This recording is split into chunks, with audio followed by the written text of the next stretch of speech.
2024-25 का बजट पेश होने वाला है। लगातार तीसरी बार सत्ता में आई नरेंद्र मोदी के नेतृत्व वाली एनडीए सरकार का ये 11वां बजट होगा।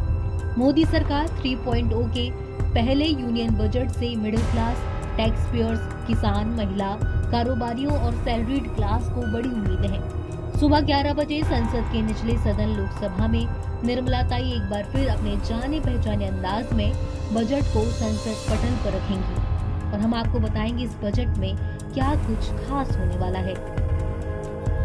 अलग अलग मीडिया रिपोर्ट्स के मुताबिक केंद्र आगामी बजट में टैक्स को 3 लाख रुपए से बढ़ाकर 5 लाख रुपए करने की योजना बना रहा है।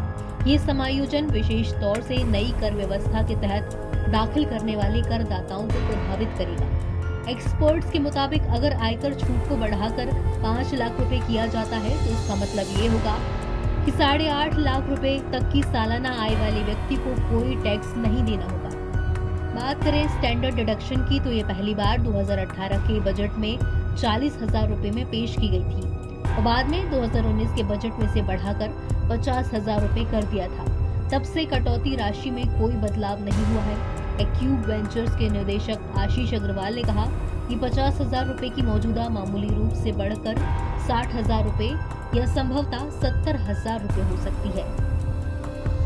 ये तो टैक्स पेयर्स की बात हुई। अब खबर ये भी है कि इस बार के बजट के बाद गोल्ड के प्राइस कम हो सकते हैं। फाइनेंस मिनिस्ट्री से जुड़े सूत्रों के मुताबिक सरकार इंपोर्ट ड्यूटी को 15% से नीचे लाने पर गंभीरता से विचार कर रही है, जिससे ड्यूटी बढ़ाए जाने के बाद गोल्ड की बढ़ रही तस्करी पर नकेल लग सके। अगर गोल्ड सिल्वर पर मौजूदा 15% ड्यूटी को 5% कम करके 10% तक लाया जाता है तो गोल्ड सिल्वर की कीमतों में कमी जरूर आएगी। अब बात हमारे अन्नदाता की करें तो इस बजट में केंद्र सरकार पीएम किसान सम्मान निधि योजना से जुड़ा एक बड़ा ऐलान कर सकती है। पीएम किसान सम्मान निधि योजना के तहत देश के गरीब किसानों को हर साल 6,000 रुपए की आर्थिक सहायता प्रदान की जा रही है।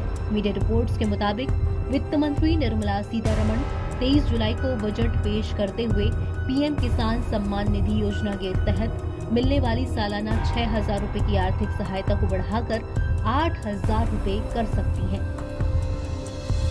अनुमान तो ये भी है कि इस बजट में वित्त मंत्री महिलाओं को भी कुछ तोहफा दे सकती है और उनके लिए बड़े ऐलान किए जा सकते हैं।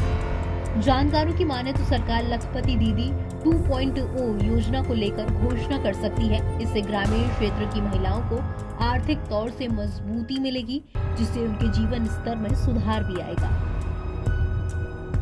एक खबर तो 8वें वेतन आयोग को लेकर भी है। ऐसा माना जा रहा है कि केंद्र सरकार आम बजट में 8वां वेतनमान लागू कर सकती है। अगर ऐसा हुआ तो कर्मचारियों के वेतन में 44% की वृद्धि हो सकती है। 8वां वेतन आयोग लागू होने से फिटमेंट फैक्टर भी 2.57% से बढ़कर 3.68% हो जाएगा। इससे केंद्रीय कर्मचारियों का न्यूनतम वेतन 18,000 रुपए से बढ़कर 26,000 रुपए हो जाएगा। 8वें वेतन आयोग की सिफारिशें लागू होने पर कर्मचारियों के वेतन में हर महीने 20 से 25,000 रुपए की वृद्धि होने की संभावना है। कयास तो ये भी है कि मोदी सरकार 3.0 में ये सरकार अपनी रणनीति बदलने जा रही है। इस बार मोदी सरकार का फोकस सरकारी कंपनियों के मुनाफा बढ़ाने पर रहेगा।